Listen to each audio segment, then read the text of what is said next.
दशलक्षण पर्व की पूजा का अर्थ समझते हैं। निकाल लीजिए अपने अपनी जिनवाणी में दशलक्षण पर्व पूजन, धर्म पूजन। उत्तम क्षमा मार्दव आर्जव भाव है, सत्य शोच संयम तप त्याग उपाव है। आकिंचन व्रत आकिंचन ब्रह्मचर्य धर्म दश सार है, चाहूं गति दुख दे काढ़े मुक्ति करतार है। देखिए, हम लोग दशलक्षण पर्व जो वर्ष में 3 बार आता है, उसमें भगवान जिनेंद्र देव की पूजन के साथ साथ ये पूजन भी हम करते हैं। और बहुत लोग अगर 3 बार भी नहीं करते हैं तो दशलक्षण पर्व के दिनों में तो हम ये पूजन करते ही करते हैं।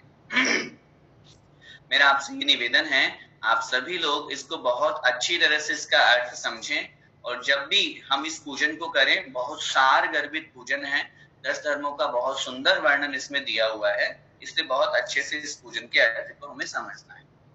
देखिए, उत्तम क्षमा मार्दव आर्जव भाव है। उत्तम क्षमा, क्षमा माने क्षमा, उत्तम क्षमा, मार्दव अर्थात मार्दव, और आर्जव माने आर्जव, है ना। ये 3 क्या है? भाव हैं, अर्थात आत्मा के परिणाम हैं। देखो, 10 धर्मों को यहाँ पे 3 भागों में विभाजित किया है लेखक ने। ये 3 आत्मा के परिणाम हैं। आत्मा के परिणाम का क्या मतलब हुआ? क्षमा करना, मार्दव मृदुता भाव धारण करना, और आर्जव मतलब सरल होना, मायाचारी नहीं करना, घमंड से रहित होना, मार्दव भाव, ये आत्मा का स्वभाव है। और स्वभाव जो होता है वो कभी भी, जो स्वभाव होता है वो कभी भी पूर्ण रूप से विनष्ट नहीं होता। अभी हमारे अंदर, हम अभी विभाव में जी रहे हैं, अभी हम अपने स्वभाव को प्राप्त नहीं कर पा रहे हैं, लेकिन हमें इस स्वभाव को प्राप्त करना है। उत्तम क्षमा, जीवों के ऊपर दया करना, जीवों को माफ करना। कोई गलती हो जाए तो हम जो सॉरी बोल करके सामने वाले से माफी मांगते हैं, तो अगर हम क्षमा नहीं करेंगे तो हमें दोष लगेगा। सामने वाले ने तो क्षमा मांग करके अपना कर्तव्य पूरा कर लिया, लेकिन वो क्षमा भी अपने अंदर से मांगना चाहिए। ऐसा नहीं बाहर से सॉरी बोल दिया, वो नहीं, अपने अंदर से क्षमा याचना की, अब हमारा कर्तव्य है, हम उसको क्षमा करें। सबके द्वारा गलती होती है, उसे हम स्वीकार करें, कोई बात नहीं, ठीक है, इट्स ओके। वो भी मन से बोले, इट्स ओके भी। ऐसा नहीं कि हाँ ठीक है, बाहर से बोल दिया हाँ ठीक है और मन ही मन में रखे हुए, वो नहीं होना चाहिए। आत्मा का स्वभाव है क्षमा धर्म। इसके बाद में मार्दव अर्थात जो मृदुता है, विनय से युक्त होना है, आर्जव माने सरलता है। तो इसलिए ये क्या है? ये भाव है, आत्मा का स्वभाव है। आगे कह रहे हैं सत्य शोच संयम तप त्याग उपाव है। सत्य मतलब सत्य, शोच माने शोच, संयम तप और त्याग। ठीक है, 5 धर्मों के नाम आ गए, सत्य, शौच, संयम, तप और त्याग। ये क्या है? उपाव है। उपाव मतलब उपाय है, उस आत्म स्वरूप को प्राप्त करने के उपाय हैं। वो जो स्वभाव है आत्मा का, उस स्वभाव को प्राप्त करने के उपाय हैं। इसलिए हमें इनको भी अपने जीवन में अपनाना है। आगे कह रहे हैं आकिंचन ब्रह्मचर्य धर्म 10 सार है। इन सबको हम समझेंगे इस पूजन की जयमाला में। पूजन में भी बहुत अच्छे से इनका एक एक का वर्णन किया हुआ है। क्या कह रहे हैं? आकिंचन मतलब आकिंचन्य, और ब्रह्मचर्य मतलब ब्रह्मचर्य धर्म। ये क्या है? धर्म 10 सार हैं। धर्म 10 धर्मों के ये सार हैं। सार माने सर्वश्रेष्ठ, या यूं कहें 10 धर्मों में अगर हम ये कहें कि भाई देखो हम 10 धर्म तो धारण करें नहीं करें, हम क्या कर लें, हमें तो सार कोई चीज दे दीजिए। तो अगर आकिंचन्य और ब्रह्मचर्य धर्म आ गया तो हमारे जीवन में 10 धर्म आ गए। ये 2 धर्म जो है आकिंचन्य और ब्रह्मचर्य धर्म, ये कैसे हैं? ये सार रूप कहे गए हैं। जैसे सार मतलब जैसे जूस निकालते हैं हम, और उसमें जो सार होती है, तत्व जो वस्तु होती है उसको हम ग्रहण कर लेते हैं, और जो वेस्टेज होता है उसको हम फेंक देते हैं। तो ऐसे ही सब धर्मों के जो सार है ये आकिंचन्य और ब्रह्मचर्य धर्म है। कैसे हैं ये? चहु गति दुखते, चहु गति माने चारों गतियों के, चहु मतलब चार, चारों गतियों के दुखते दुखों से, काढ़ी, काढ़ी मतलब अपन मारवाड़ी में बोलते हैं ना काढ़ना वर्ड, निकाल करके। चहु गति दुखते काढ़ी, चारों गतियों के दुखों से, काढ़ी मतलब निकाल करके, मुक्ति करतार है, मुक्ति को देने वाले हैं, मुक्ति प्रियात को प्राप्त कराने वाले हैं। ठीक है ना? आइए एक बार फिर से चारों लाइन का अर्थ समझते हैं। सरल है, उत्तम क्षमा, मार्दव, आर्जव, ये तीन जो हैं ये आत्मा के परिणाम हैं, आत्मा के भाव हैं, और इन आत्मा के परिणामों को प्राप्त करने के लिए सत्य, शौच, संयम, तप और त्याग ये उपाय कहे गए हैं, ये कारण कहे गए हैं। इनके साथ में आकिंचन्य और ब्रह्मचर्य धर्म ये 10 धर्मों के सार हैं, 10 धर्मों में सर्वश्रेष्ठ हैं। ये 10 धर्म चारों गतियों के दुखों से काढ़ी मतलब निकाल करके मुक्ति को देने वाले हैं। मुक्ति मतलब मुक्ति, मोक्ष को करतार मतलब करने वाले, मतलब देने वाले हैं। मंत्र बोलेंगे हम, ओम ह्रीम श्री उत्तम क्षमादि 10 लक्षण धर्म, या धर्म समूह भी बोल सकते हैं हम, एक ही बात है, संबोधन है। उत्तम क्षमा आदि 10 लक्षण धर्म और उनके समूह, यहाँ पर अत्र अवतर अवतर, यहाँ आइए आइए, अत्र तिष्ठ तिष्ठ, अत्र वम सन्निहितो भव भषण। ठीक है? अब एक बात मैं पूजन प्रारंभ करने से पहले अपनी ये चीज हम समझ लें, हमने जब कल अष्टानिका पर्व की बात की थी परसों के दिन, तो हमने आप लोगों को सामान्य रूप से एक 10 लक्षण पर्व के बारे में जानकारी दी थी। ठीक है? इस पुस्तक में चूंकि अभी ये वर्णन नहीं आएगा कि 10 लक्षण पर्व कब मनाया जाता है, इसलिए अभी आप अपनी कॉपी में इस चीज को नोट कर लीजिए। 10 लक्षण पर्व हम कितनी बार मनाते हैं और क्यों मनाते हैं, इसके पीछे का कारण भी पहले समझना जरूरी है। कितनी बार मनाते हैं हम 10 लक्षण पर्व? बोलिए। 3 बार, है ना? जो मनाते हैं वही बोलना 3 बार, नहीं तो पता चले बोल तो दो कि मनाना चाहिए 3 बार और मनाते तो एक ही बार है। हाँ, कहने का तात्पर्य हमारा ये है, लिखिए अपनी कॉपी में, चैत्र, माघ और भाद्रपद। चैत्र के महीने में 3 बार, चैत्र के महीने में, माघ के महीने में और भाद्रपद के महीने में।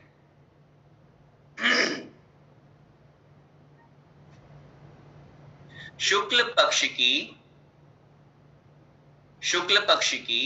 पंचमी से लेकर चतुर्दशी तक,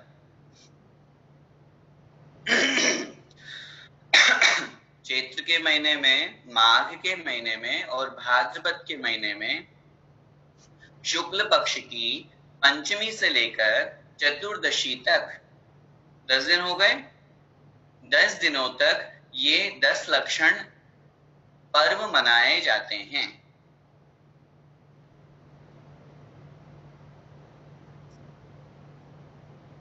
प्रत्येक दिन के 10 लक्षण पर्व के नाम आप सब लोगों को लगभग याद ही होंगे, सभी लोगों को तो हम पूजन में भी पढ़ेंगे। उत्तम क्षमा, उत्तम मार्दव, उत्तम आर्जव, सबके साथ में उत्तम शब्द भी जोड़ना है और धर्म भी जुड़ेगा। उत्तम क्षमा धर्म, उत्तम मार्दव धर्म, इस तरह से पूरा ब्रह्मचर्य तक। ठीक है? अब प्रश्न यहाँ पर ये बनता है, 3 बार क्यों मनाते हैं?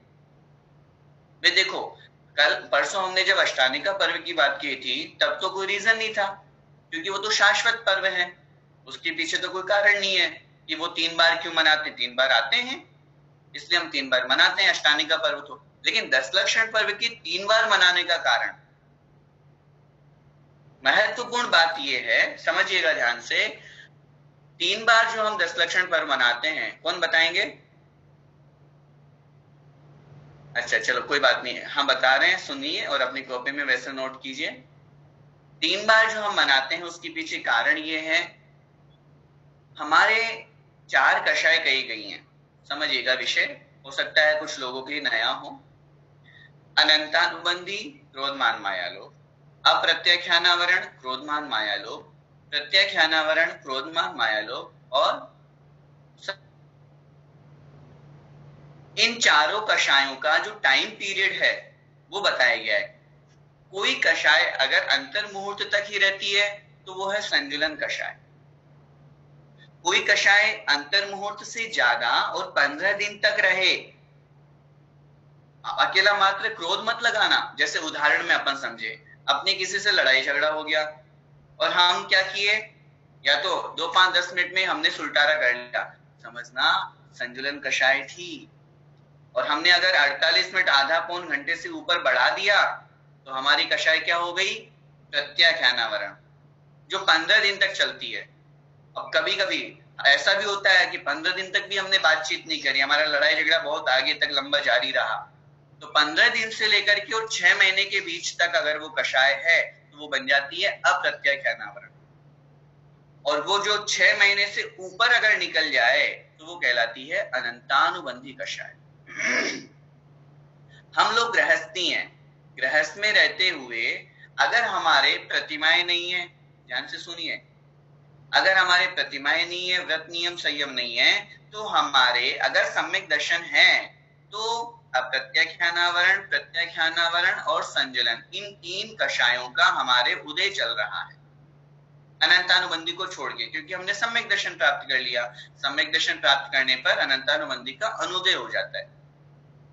अगर हमने व्रत नियम संयम का पालन कर लिया या संकल्प ले लिया, प्रतिमाएं पाल रहे हैं, तो हमें समझना चाहिए हमारे अनंतानुबंधी और अप्रत्याख्यानावरण कषाय का अनुदय हो गया। अब मात्र 2 ही कषाय है, प्रत्याख्यानावरण और संजलन। अब चूंकि सामान्य रूप से हम वर्णन करते हैं, तो अगर हमारी कषाय अनंतानुबंधी बन जाए तो हम चौथे गुणस्थान से गिर करके पहले गुणस्थान में आ जाएंगे। मतलब हम सम्यक दृष्टि से मिथ्या दृष्टि बन जाएंगे। कब बन जाएंगे? जब अनंतानुबंधी कषाय का उदय आ जाएगा। अगर हमारा किसी के साथ में कोई कषाय भाव जुड़ा हुआ है, ये मत समझिएगा कि मात्र क्रोध कषाय ही है। अगर हमारा अहंकार, अगर हमारा लोभ, अगर हमारी मायाचारी 6 महीने से ऊपर निकल रही है, तो समझिएगा हम सम्यक दृष्टि नहीं है। आचार्यों ने ये लिखा, 3 बार इसलिए मनाते हैं क्योंकि हमारी कषाय जो है वो अनंतानुबंधी नहीं बन पाए। और जब हम 10 लक्षण मनाएंगे तो हम उत्तम क्षमा की भी बात करेंगे, उत्तम मार्दव धर्म की भी बात करेंगे, तो चारों कषायों हमारी तब जाएंगी। हम प्रवचन सुन करके, भगवान की पूजा पाठ करके अपने क्रोध, मान, माया, लोभ को शांत कर देंगे। तो इससे क्या होगा? इससे हमारी कषाय अनंतानुबंधी नहीं हो पाएगी।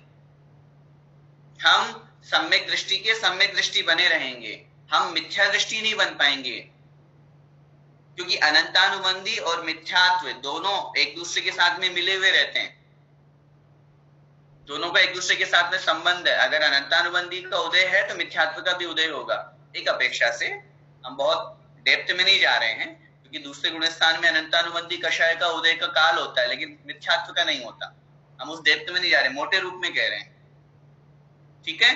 तो इसलिए हमारी कषाय अनंतानुबंधी ना हो जाए, इसलिए हम साल में 3 बार 10 लक्षण पर्व मनाते हैं, ताकि किसी के साथ कोई कषाय हो तो वो हमारी समाप्त हो जाए। और इसमें सबसे महत्वपूर्ण जो हमारी क्रोध कषाय है, उसको हमें बहुत अच्छी तरह से समझना है। हम लोग 10 लक्षण पर्व मनाने के बाद जो एकम आता है ना, अगले महीने वाला एकम जो आता है, उस एकम में क्षमावाणी पर्व मनाते हैं। क्षमावाणी पर्व में हम क्या करते हैं? अपने फ्रेंड्स लोगों को, अपने रिलेटिव्स को, इनको सबको उत्तम क्षमा भाई जी, उत्तम क्षमा, है ना। खूब मैसेजेस भेजते हैं, खूब व्हाट्सएप भेजते हैं, खूब इंस्टाग्राम पे खूब बड़े बड़े पोस्टर लगाते हैं। और जिनसे हमारी दुश्मनी है, जिनसे हमारी बोलचाल बंद है, उनसे तो जय जिनेंद्र भी नहीं करते। फिर मतलब क्या निकला? फिर मतलब क्या निकला क्षमा वाणी मनाने का? फिर हमारी कषाय खत्म कहां हुई? कषाय तो वो की वही बनी रही है हमारी। इसलिए हमारी कषाय 6 महीने से ऊपर न हो जाए, उसके पहले ही हम क्षमा मांग लें, उसके पहले ही हम अपने आप के मन को ठीक कर लें, उसके पहले ही हम अपने अहंकार को नाश कर दें, अहंकार को समाप्त कर दें।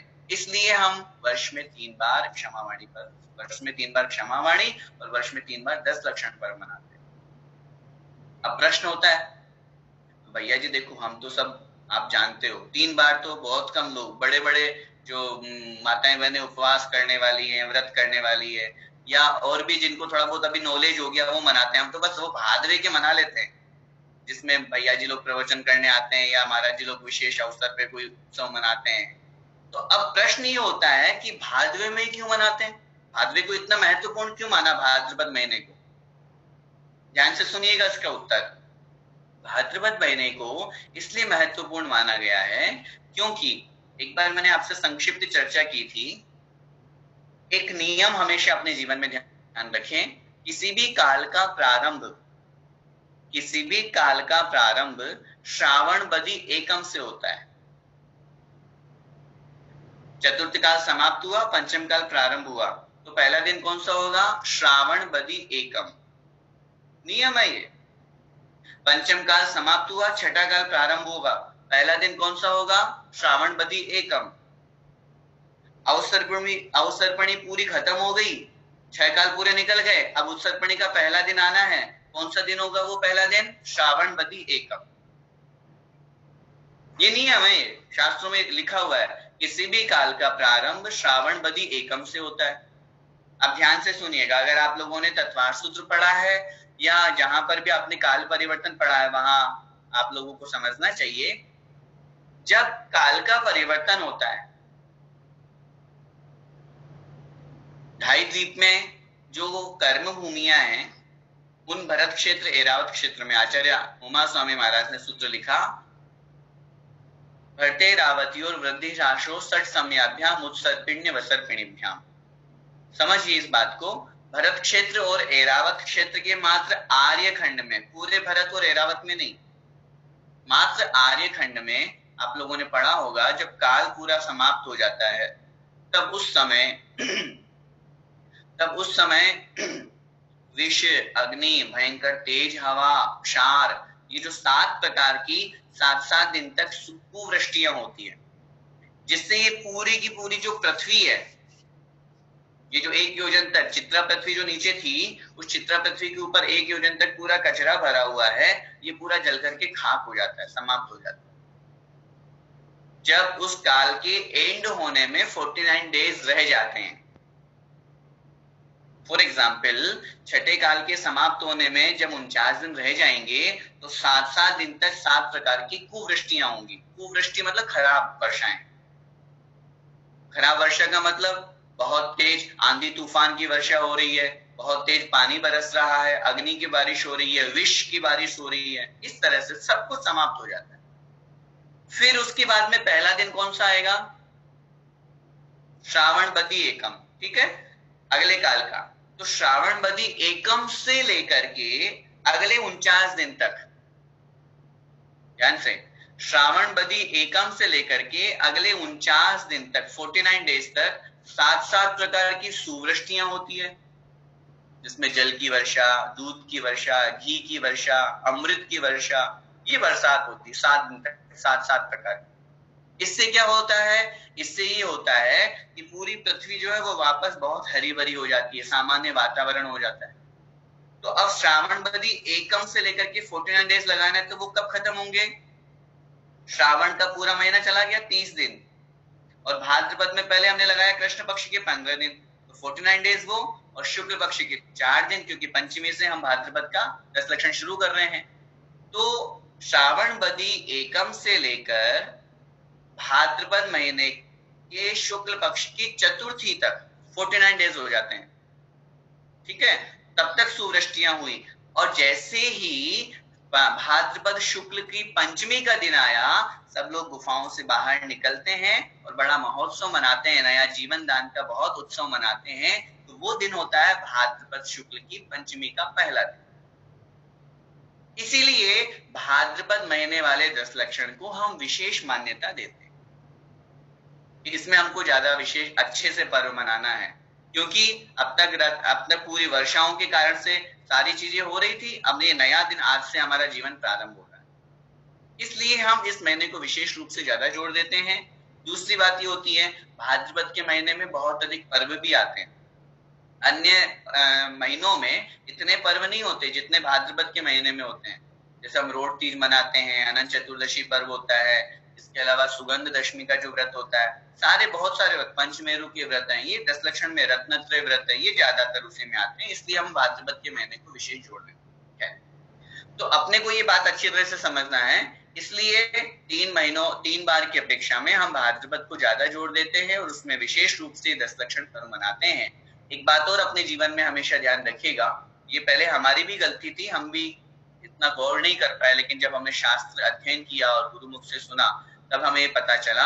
हम लोग पर्युषण पर्व बोलते हैं, है ना, कि पर्युषण पर्व आ रहे हैं। हम लोगों को पर्युषण पर्व नहीं बोलना चाहिए, हमको 10 लक्षण पर्व बोलना चाहिए। आचार्यों ने शास्त्रों में 10 लक्षण शब्द का प्रयोग किया, पर्युषण का नहीं किया। पर्युषण श्वेतांबरों के द्वारा प्रयोग किया जाने वाला शब्द है। हमारे दिगंबर शास्त्रों में 10 लक्षण धर्म का ही नाम दिया गया है, 10 लक्षण पर्व का ही नाम दिया गया है, क्योंकि उत्तम, क्षमा आदि ये 10 धर्म हैं। तो जिस पर्व में इन 10 धर्मों को ग्रहण करने की बात की जाती हो, इन 10 धर्मों को अंगीकार करने की शिक्षा दी जाती हो, वो कहलाता है 10 लक्षण पर्व या 10 लक्षण धर्म। इसलिए हम लोगों को 10 लक्षण पर्व का ही प्रयोग, शब्द का प्रयोग करना चाहिए।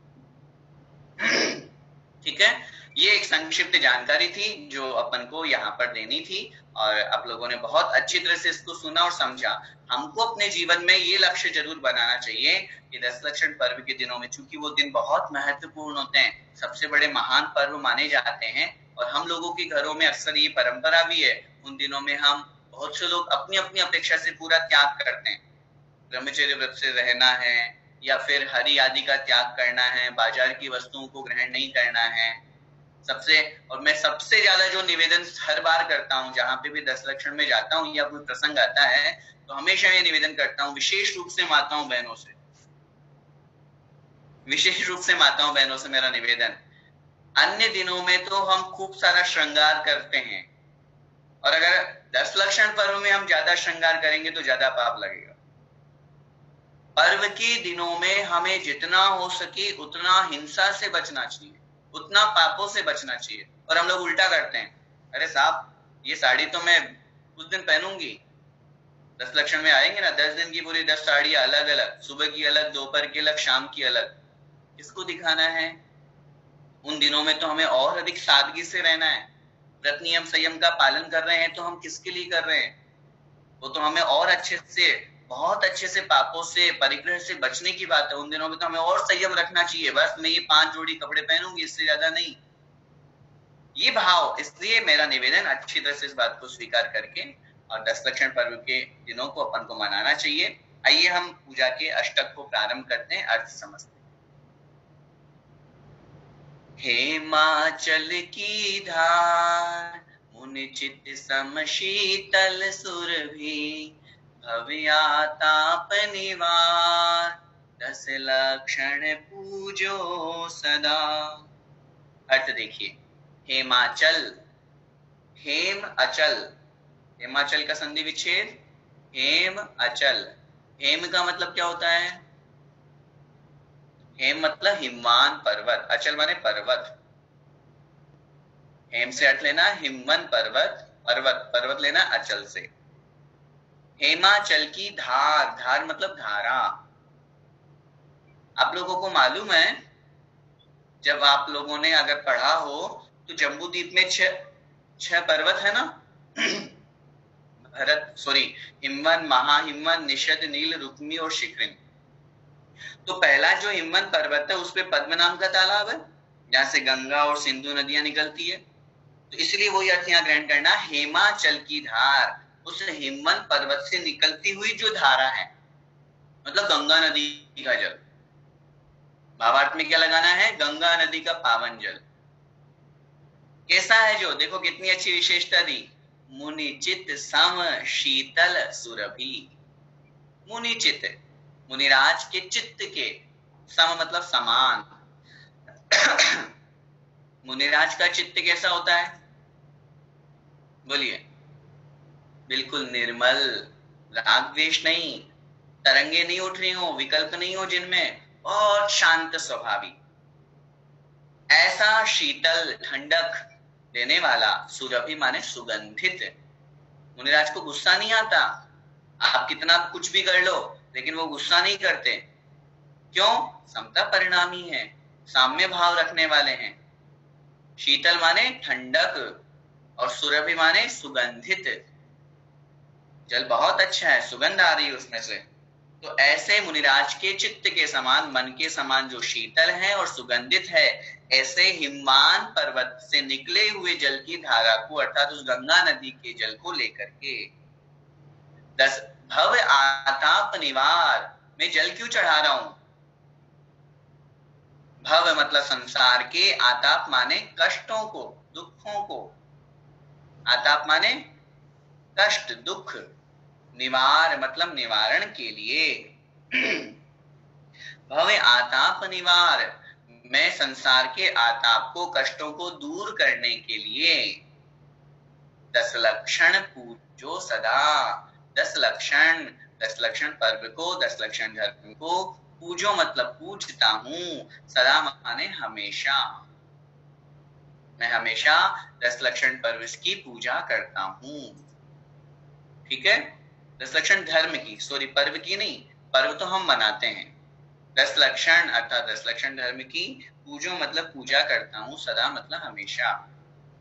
हे भगवान, मैं मुनिराज के मन के समान जो शीतल और सुरभित है, ठंडा और बहुत सुगंधित जल है, ऐसे हिमवंत पर्वत से निकली हुई धारा अर्थात गंगा नदी के उस पवित्र जल को लेकर के संसार के समस्त आताप मतलब कष्टों को और दुखों के निवारण के लिए, उनसे दूर होने के लिए मैं हमेशा 10 लक्षण धर्म की पूजा करता हूं।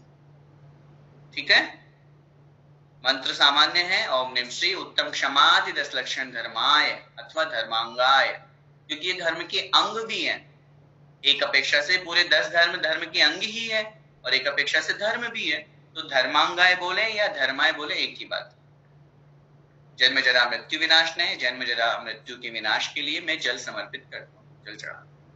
आगे, चंदन केशर गार हो ये सुवास दशो दिशा, भव्याताप निवार 10 लक्षण पूजो सदा।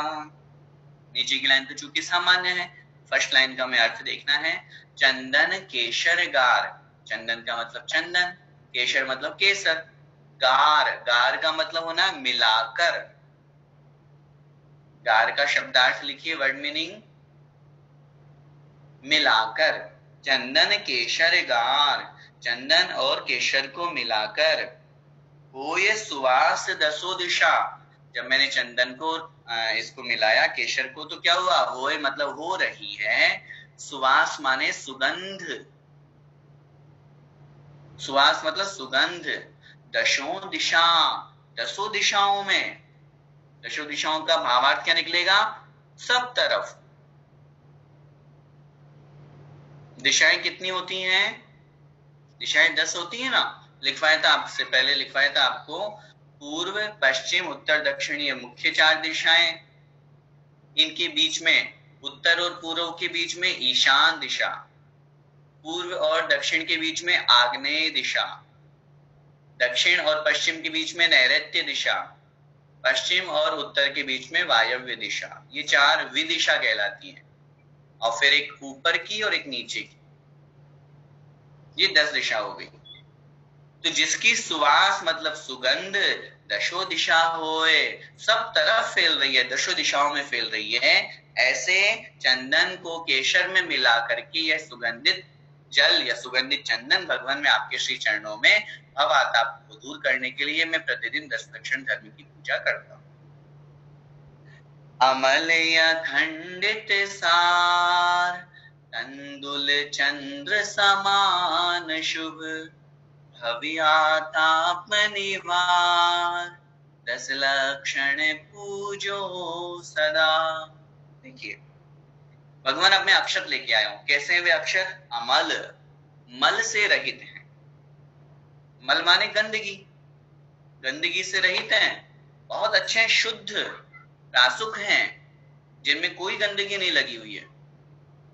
और कैसे हैं? अखंडित, खंड माने टूटे हुए और अखंडित माने बिना टूटे हुए, साबुत हैं। अखंडित अर्थात खंड से जो रहित हैं, जो खंडित नहीं है, टूटे हुए नहीं है। और कैसे हैं? सार, सार माने सर्वश्रेष्ठ हैं, उत्तम उत्तम हैं। अमल अर्थात निर्मल, शुद्ध, प्रासुक। अखंडित माने खंड खंड से जो रहित हैं, अखंडित हैं। सार अर्थात सर्वश्रेष्ठ हैं। ऐसे तंदुल, तंदुल मतलब चावल, कच्चे चावलों को तंदुल कहते हैं। ऐसे चावल जो कि कैसे हैं? चंद्र समान शुभ, चंद्र मतलब चंद्रमा के समान। चंद्रमा कैसा होता है? सफेद, स्वच्छ, निर्मल। ऐसे ही ये जो चावल है अक्षत में लेके आया हूं, ये चंद्रमा के समान सफेद, स्वच्छ, निर्मल है। शुभ अर्थात अच्छे हैं। शुभ का मतलब अच्छे, ठीक है।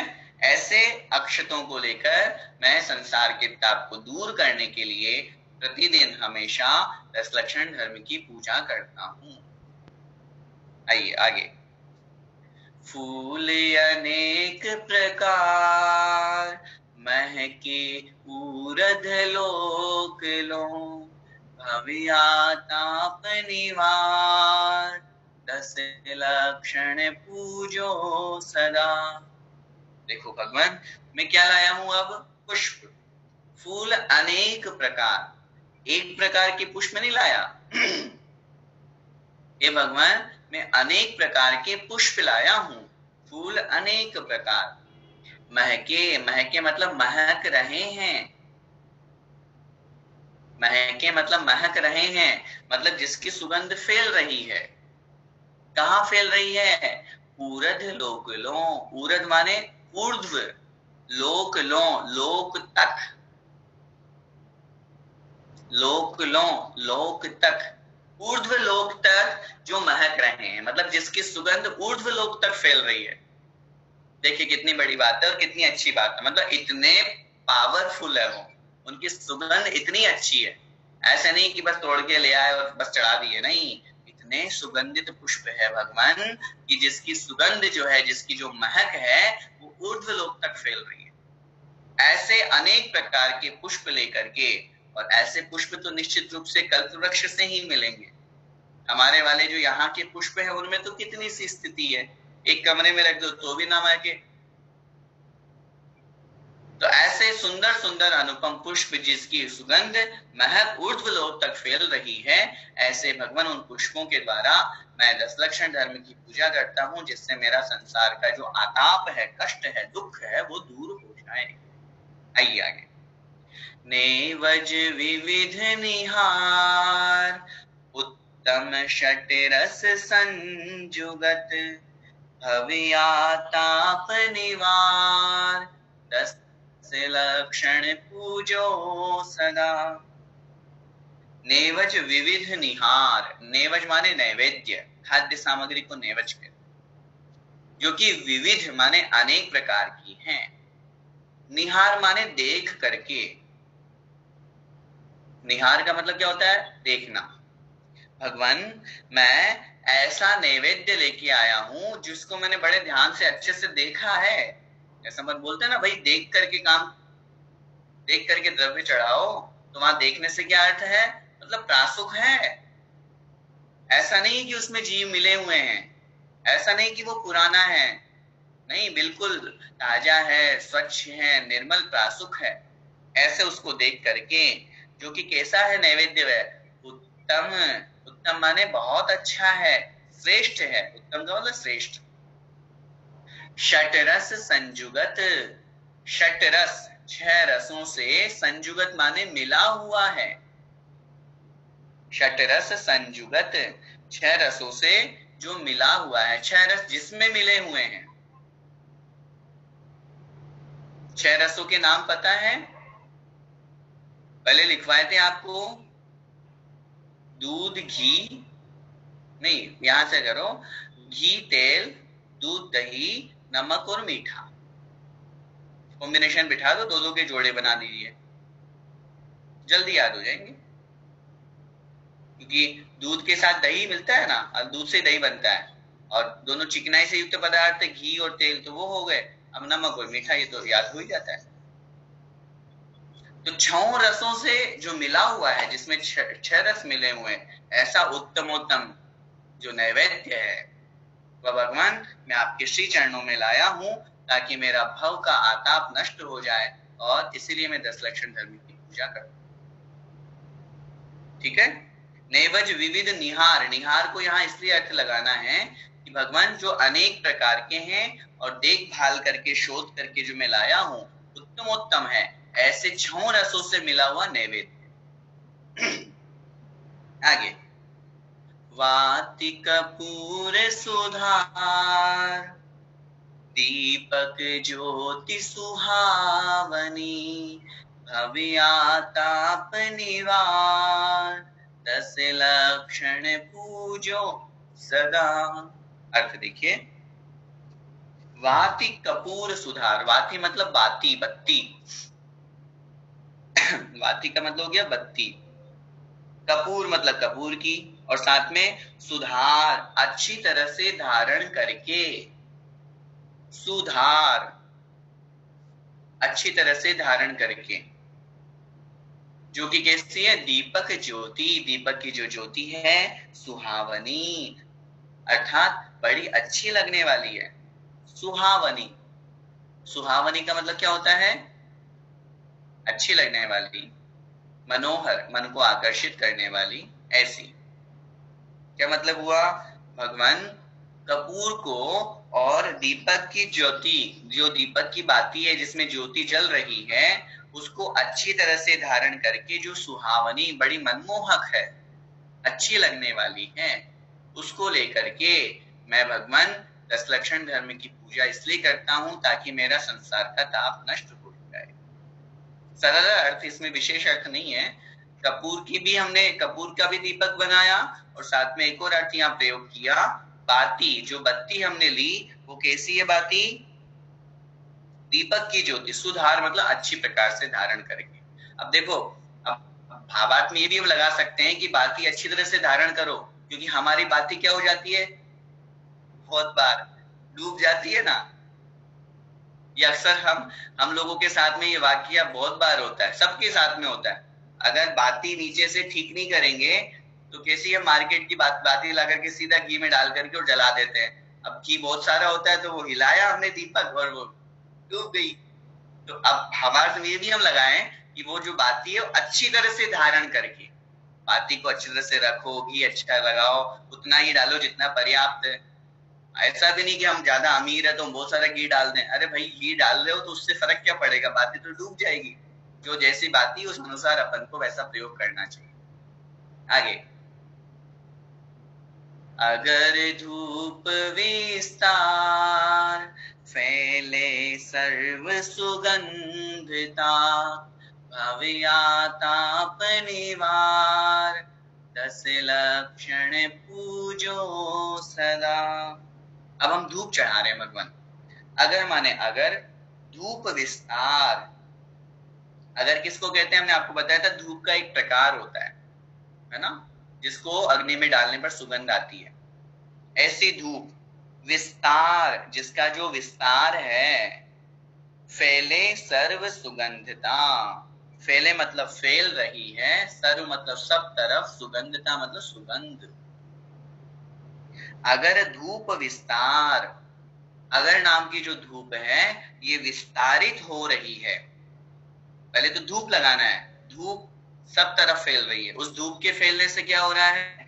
फैले सर्व सुगंध था, सभी तरफ सुगंध फैल रही है। विस्तार और फैलना दोनों का एक ही अर्थ है, लेकिन विस्तार को लगाना है धूप के साथ में। अगर नाम की जो धूप है वो जैसे हमने अरगली में डाली तो वो सब तरफ फैल गई। धूप धूप धूप की जो धुआं है वो भी तो सब तरफ फैल रही है ना, वो अर्थ लगाइए। जो धुआं है वो सब तरफ फैली, उसके फैलने से क्या हुआ, फैले सर्व सुगंधता, सब तरफ जिसकी सुगंध फैल रही है, सब तरफ उसकी सुगंधता फैल रही है। ऐसे धूप के द्वारा भगवान मैं आपकी पूजा करता हूं। आगे, फल की जाति अपार, घ्राण नयन मन मोहने, भवियाताप निवार, दस लक्षण पूजो सदा। भगवान मैं अब क्या चढ़ा रहा हूं, फल। कैसे है वो फल, फल की जाति अपार। फल की जो जातियां हैं वो कितनी हैं, अपार है, बहुत सारे हैं। बहुत सारी जो फल की जातियां हैं, कैसे हैं वो फल, घ्राण नयन मन मोहने। घ्राण मतलब नासिका, नाक, नयन माने आंखें, और मन को जो मोहित करने वाले। ऐसे उत्तमोत्तम फल है जो देखने में भी बहुत अच्छे हो, जिसकी सुगंध इतनी अच्छी हो कि मेरी नाक को आकर्षित कर रही हो और मेरे मन को मोहित करने वाले हो, ऐसे उत्तमोत्तम फल। घ्राण नयन मन मोहने।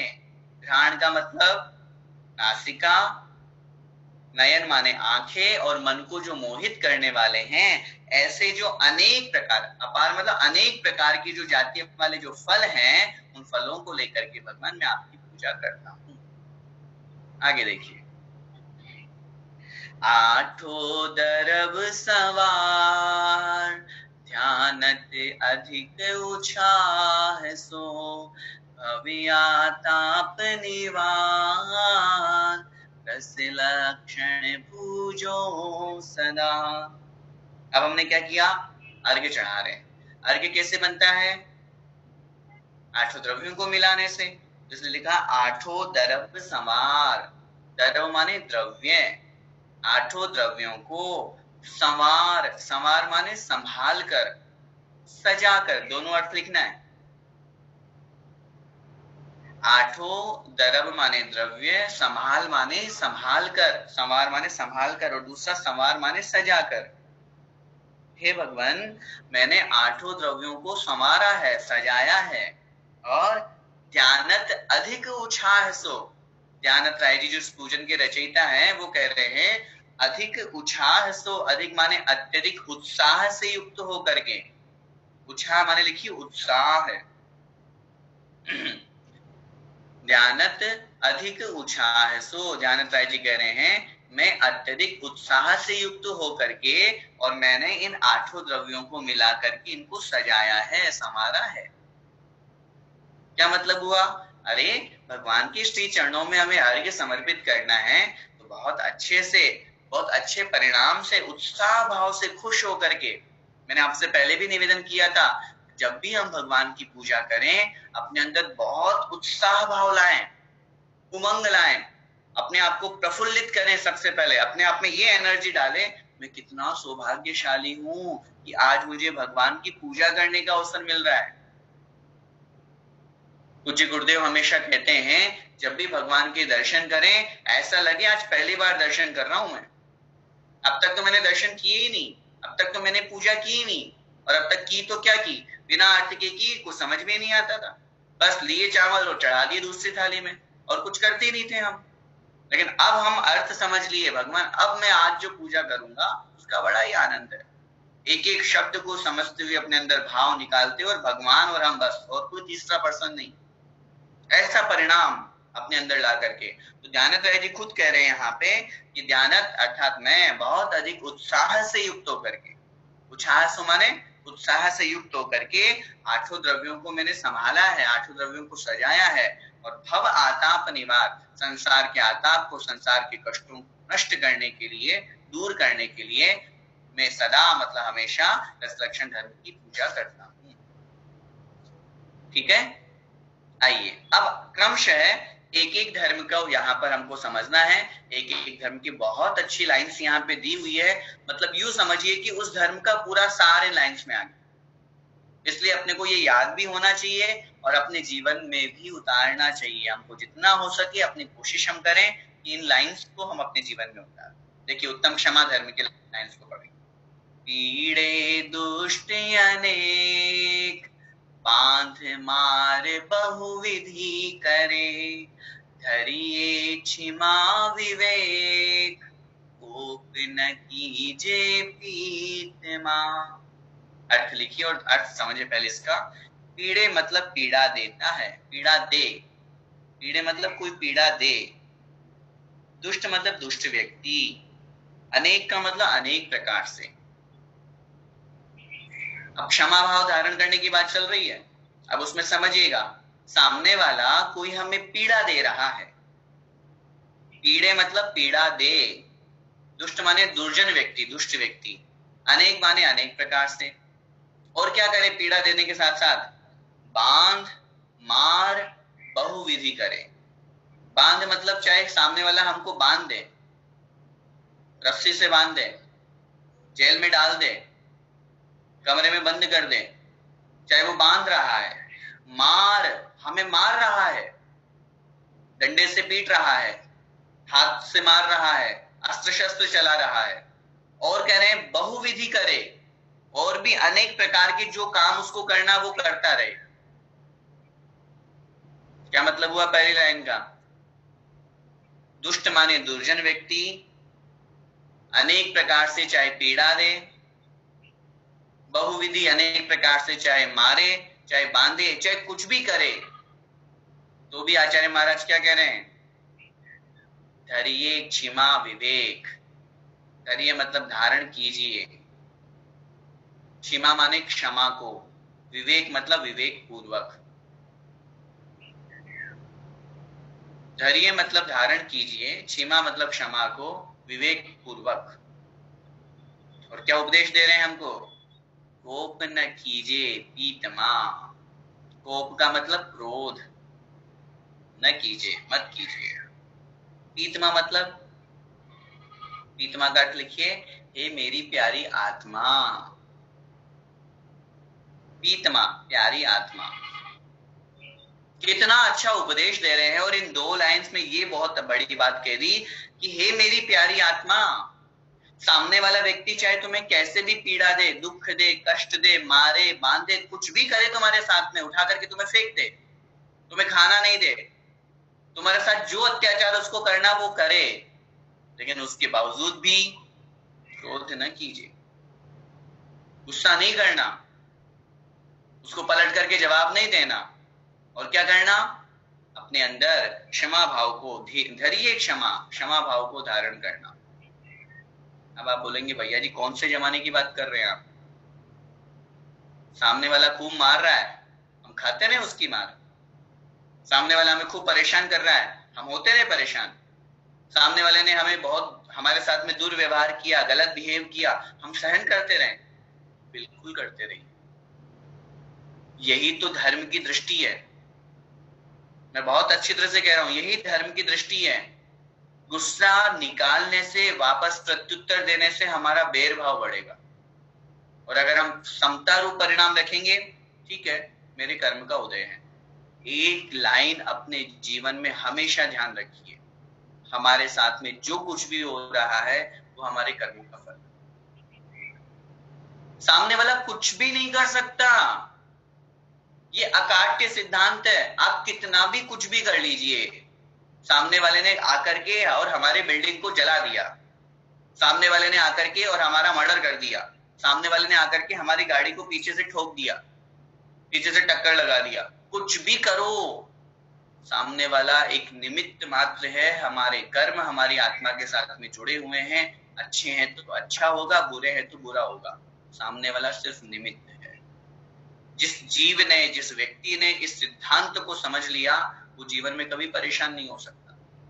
बीमारी किसको नहीं आती, गालियां किसको नहीं मिलती। इतने बड़े बड़े महान मुनि महाराज हुए हैं। चारित्र चक्रवर्ती शांति सागर जी महाराज जी का जीवन चरित्र उठा करके पढ़िए।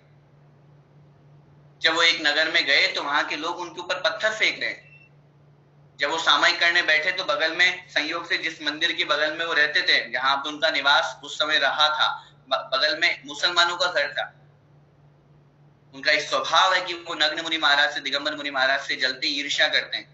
वो जो बच्चे थे, छोटे बच्चे थे, उनके ऊपर प्रतिदिन पत्थर फेंकते थे, उनके खून निकल आता था, लेकिन उसके बावजूद भी उन्होंने गुस्सा नहीं किया। समाज के किसी व्यक्ति को नहीं कहा कि ये स्थिति हो रही है। जब समाज के लोग उनसे पूछा कि महाराज जी ऐसा क्यों हुआ, तो उन्होंने कहा नहीं नहीं, हो गया होगा, मैं तो सामायिक में बैठता हूँ, मुझे नहीं पता।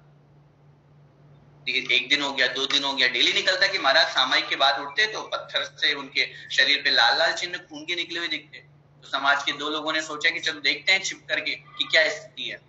जब उन्होंने देखा कि महाराज जी छत पर बैठ करके सामायिक करते हैं और सामायिक के समय बगल की छत से जो गलत आचरण करने वाले जो लोग थे उनके द्वारा पत्थर फेंके जाते हैं, तो भी महाराज शांत भाव से सहन करते हुए आगे बढ़ते जाते हैं।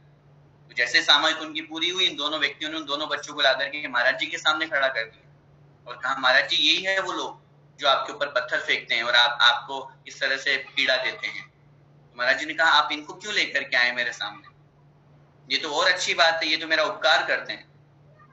वो दोनों व्यक्ति बोले समाज के, महाराज जी आप क्या बात कर रहे हैं, ये आपका उपकार करते हैं, ये तो आपके ऊपर पत्थर फेंक रहे हैं, आपको कष्ट दे रहे हैं और आप कह रहे हैं कि हम मेरे ऊपर उपकार करते हैं, ऐसा कैसे हो सकता है।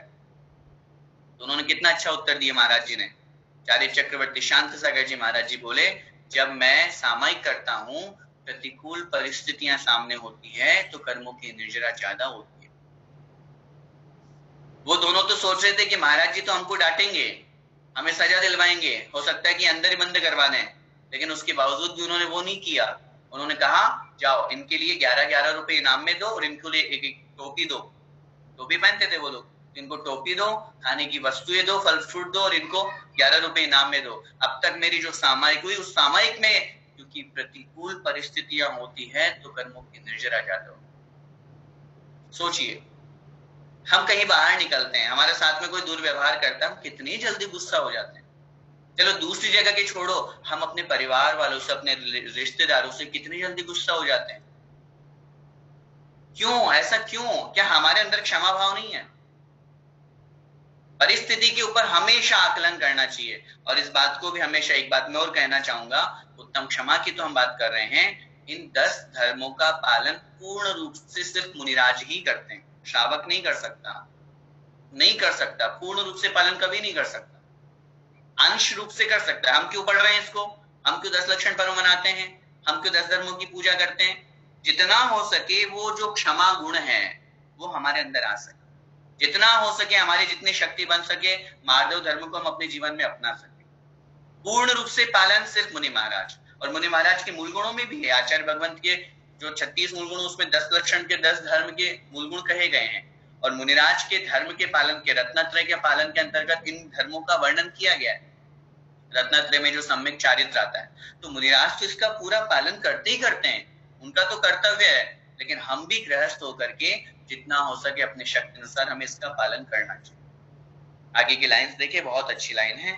उत्तम क्षमा गहो रे भाई, यह भव जस पर भव सुखदाई, गाली सुन मन खेद न आनो, गुण को अवगुण कहे अयानो, कहिए अयानो वस्तु छीने, बांधे मार बहु विधि करे, धरते निकारे तन विदारे, पैर जोन तहा धरे, जे करम पूरब किए खोटे, सहे क्यों नहीं जियरा, अति क्रोध अग्नि बुझाए प्राणी, साम्य जल ले सियरा।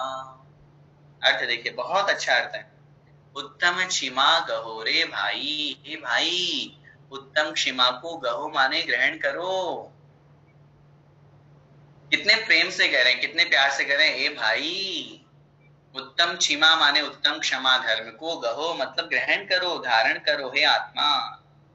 क्या होता है इससे? इह भव जस, इह भव मतलब इस पर्याय में, भव माने पर्याय, इस लोक में, जस माने यश की प्राप्ति होती है। जैसे अभी हमने चारित्र चक्रवर्ती शांति सागर जी महाराज जी का उदाहरण दिया, ऐसे बहुत सारे हैं। अब चूंकि हम क्लास पढ़ा रहे हैं अभी, इसलिए उदाहरणों की अपेक्षा से हम बहुत सारे उदाहरण है, कितने सारे उदाहरण है ऐसे मुनि महाराजों के जिनके ऊपर खूब उपसर्ग हुए, तो भी उन्होंने कुछ भी वापस प्रत्युत्तर नहीं दिया। काशनाथ भगवान को देख लीजिए, इतना सब कुछ होने के बावजूद भी उन्होंने वापस प्रत्युत्तर नहीं दिया। चलो और दूर मत जाइए, बाहुबली भगवान को देख लीजिए, गृहस्थ अवस्था में, वो तो मुनि नहीं थे ना उस समय, भाई भरत ने चक्र चला दिया तो भी वापस उसका प्रत्युत्तर नहीं दिया और वैराग्य को प्राप्त होकर के जंगल में चले गए, क्षमा भाव को धारण किया।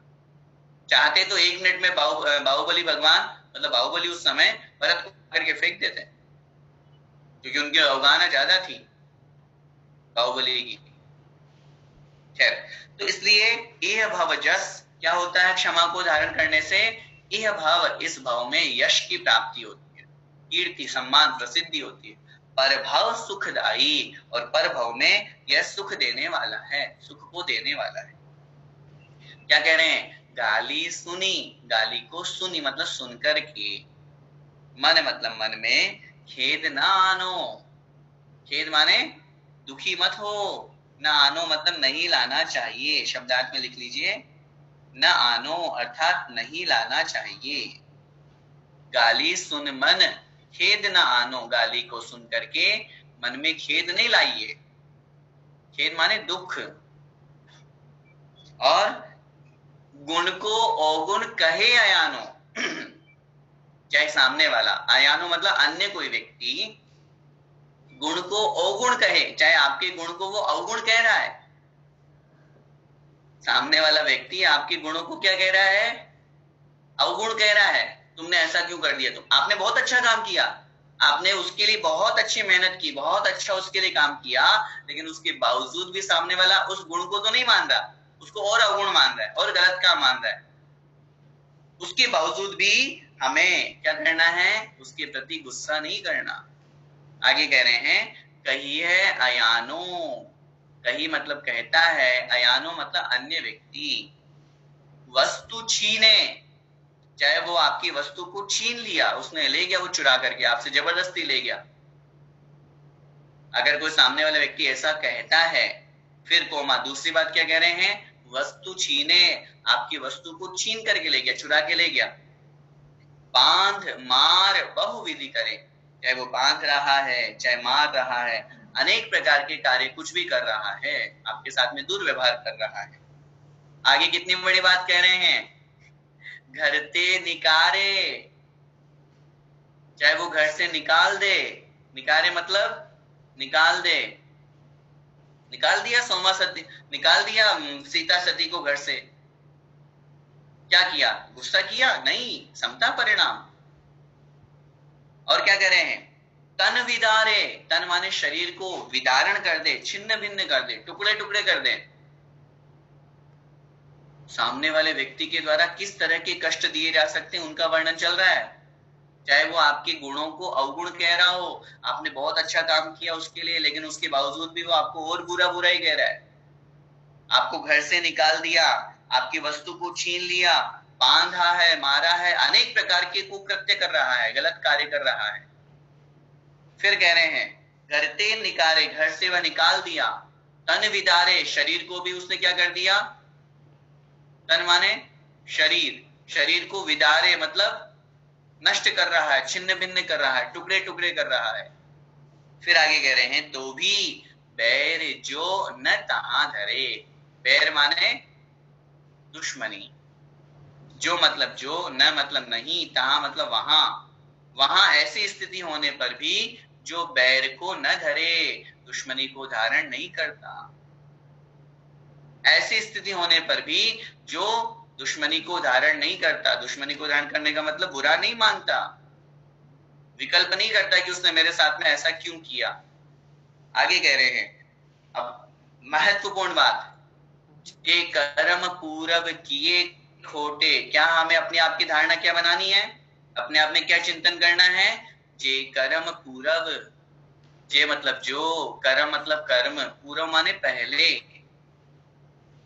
पूर्व का मतलब पहले, जे कर्म पूरब किए खोटे, अपने आप के लिए क्या समझो, मैंने पूर्व मतलब पहले खोटे कर्म किए, गलत काम किए, गलत संगत की, गलत कर्म किए, सहे क्यों नहीं जियरा।